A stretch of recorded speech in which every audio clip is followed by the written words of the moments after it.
Hello बच्चों, let's read the question. कह रहा which of the following statement about the sulphate of alkali metal is correct. Alkali metal के sulphates के regarding कुछ statement दे रखी है, उनमें से बताना है कौन सी या कौन कौन सी करेक्ट होंगी। एल्कली मेटल मतलब ग्रुप वन के elements lithium, sodium, potassium, rubidium और caesium. General valence shell configuration is NS1। तो ये अगर M से आप इनको रिप्रेजेंट करो तो M प्लस के फॉर्म में रहेंगे और सल्फेट होता है आपका SO4 2 माइनस, तो M2SO4 की फॉर्म में आ जाएंगे बच्चों। तो लिथियम जो है वो लिथियम प्लस के फॉर्म में होगा, सोडियम सोडियम प्लस के फॉर्म में, potassium potassium plus, rubidium rubidium plus और सीजियम सीजियम प्लस, और ये होगा आपका सल्फेट। ओके बच्चों, कह रहा है except Li2SO4 all sulphate of other alkali metals are soluble in water. तो ये स्टेटमेंट एकदम करेक्ट है। देखो भाई, जैसे मेटल के सल्फेट्स हैं तो हम मान लेते हैं कि आयनिक कंपाउंड्स होंगे। क्या होंगे बच्चों? आयनिक कंपाउंड्स होंगे। अब पानी में ना आयनिक कंपाउंड्स की ना सोल्युबिलिटी अच्छी खासी होती है, जैसे सोडियम क्लोराइड है। ओके बच्चों, it is soluble in water, ionic compound है बच्चों। ओके, अब लेकिन आयनिक कंपाउंड में जैसे जैसे आप कोवेलेंट कैरेक्टर को बढ़ाओगे ना बच्चों, सोल्युबिलिटी उसकी क्या होगी? कम होगी। अब आयनिक कंपाउंड में कोवेलेंट कैरेक्टर आया कैसे वो समझिए। ए बी करके कोई आयनिक आयनिक कंपाउंड था, A plus plus B minus ions में टूटा। ये कैटायन है बच्चों। ओके, छोटे साइज से दिखाएंगे कैटायन। ये कैटायन का न्यूक्लियस, ये एनायन है, एनायन का न्यूक्लियस है बच्चों। ये इसकी इलेक्ट्रॉन डेंसिटी है। कैटायन का न्यूक्लियस क्या करता है बच्चों? एनायन की इलेक्ट्रॉन डेंसिटी को अपनी तरफ डिस्टोर्ट करता है, जिससे जिसको हम कहते हैं कि पोलराइजेशन हो गई इलेक्ट्रॉन क्लाउड की, जिससे यहाँ पर थोड़ी बहुत क्या हो जाती है, शेयरिंग हो जाती है इलेक्ट्रॉन क्लाउड की। अभी शेयरिंग से क्या आ गया? कोवेलेंट कैरेक्टर आ गया बच्चों। क्या हो गया बच्चों? कोवेलेंट कैरेक्टर आ गया बच्चों। ओके, अब जितनी ज्यादा पोलराइजेशन उतना ज्यादा कोवेलेंट कैरेक्टर। अब ये जो पोलराइजेशन है ना बच्चों, ये कैटायन और एनायन दोनों पे डिपेंड करती है। कैटायन दूसरे को पोलराइज कर रहा है तो उसकी लगती है पोलराइजिंग पावर, एनायन पोलराइज हो रहा है तो उसकी लगती है पोलराइजिबिलिटी। दोनों ही रेस्पेक्टिव आयंस के चार्ज के जो है वो डायरेक्टली प्रोपोर्शनल होते हैं। ओके, पीपी जो है पोलराइजिंग पावर कैटायन के चार्ज के directly proportional, PV polarisability anion के चार्ज के डायरेक्टली प्रोपोर्शनल होगी बच्चों। ओके, ये डायरेक्टली प्रोपोर्शनल होती है एनायन के साइज के, क्योंकि साइज जितना ज्यादा होगा इलेक्ट्रॉन क्लाउड उतना ही लूजली बाउंड होगा न्यूक्लियस के साथ, तो आराम से डिस्टोर्ट हो जाएगा। वहीं ये इनवर्सली प्रोपोर्शनल होती है साइज ऑफ कैटायन के, क्योंकि साइज जितना ज्यादा न्यूक्लियस अंदर धसता चला जाएगा बच्चों, और वो इतनी ज्यादा अट्रैक्शन नहीं लगा पाएगा बच्चों। ओके, और पीपी हो या पीबी दोनों ही पोलराइजेशन के डायरेक्टली प्रोपोर्शनल है बच्चों। अब पोलराइजिबिलिटी तो सेम ही रहेगी, सेम एनायन है बच्चों।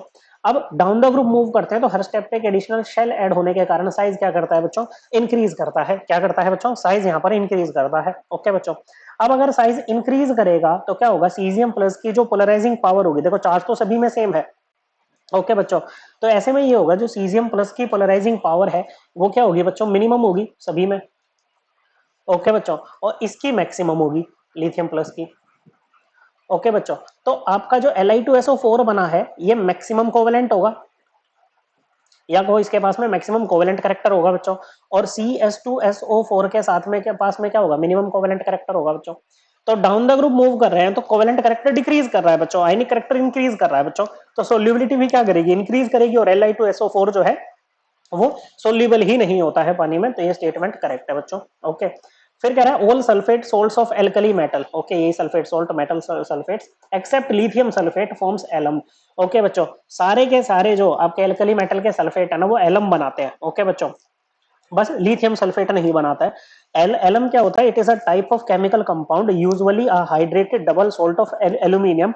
और इसका जो जनरल फॉर्मूला होता है वो ये होता है बच्चों, XAlSO4 whole twice dot 12H2। Okay बच्चों, जैसे पोटेश एलम हो जाएगा बच्चों, तो उसमें x की वैल्यू k आ जाएगी बच्चों। ओके, जो पोटेशियम वाला एलम होता है x की वैल्यू k आ जाएगी बच्चों, पोटेशियम। ओके बच्चों, तो ये सब बनाएंगे, सोडियम पोटेशियम रुबिडियम सीजियम सब बनाते हैं, लेकिन लिथियम नहीं बनाता है। वो ऐसा इसलिए बच्चों क्योंकि लिथियम प्लस का साइज ना बहुत छोटा होता है बच्चों। ओके, तो ये ना यहाँ पर स्टेबल लैटिस नहीं बना सकता है, which is required for double salt, या फिर ये डबल सोल्ट या फिर कहो एलम के फॉर्मेशन के लिए जो स्टेबल लैटिस की रिक्वायरमेंट होती है ना बच्चों, वो ये पूरी नहीं कर पाता है। तो ये स्टेटमेंट भी करेक्ट है। फिर कह रहा है all sulphate of alkali metals accept lithium sulphate do not decompose at high temperature. तो ये भी करेक्ट है बच्चों। ओके, डू नॉट डिकम्पोज मतलब ये थर्मल स्टेबिलिटी की बात कर रहा है, और थर्मल स्टेबिलिटी इनवर्सली प्रोपोर्शनल होती है कोवेलेंट कैरेक्टर के। Down the group covalent character decrease कर रहा है, मतलब थर्मल स्टेबिलिटी क्या करेगी बच्चों? इंक्रीज करेगी। ओके बच्चों, और लिथियम जो है ना बच्चों, ये हाई टेम्परेचर पे डिकम्पोज हो जाता है बच्चों। क्या हो जाता है बच्चों?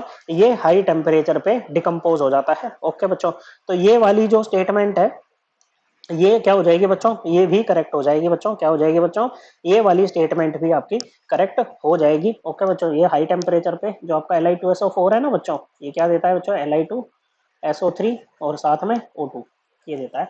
ओके बच्चों, बाकी सब ऐसा नहीं करते हैं। सो तीनों ही करेक्ट है बच्चों ये तो। So correct answer will be option 4। I hope आपको ये एकदम क्लियर हो गया होगा। थैंक यू बच्चों।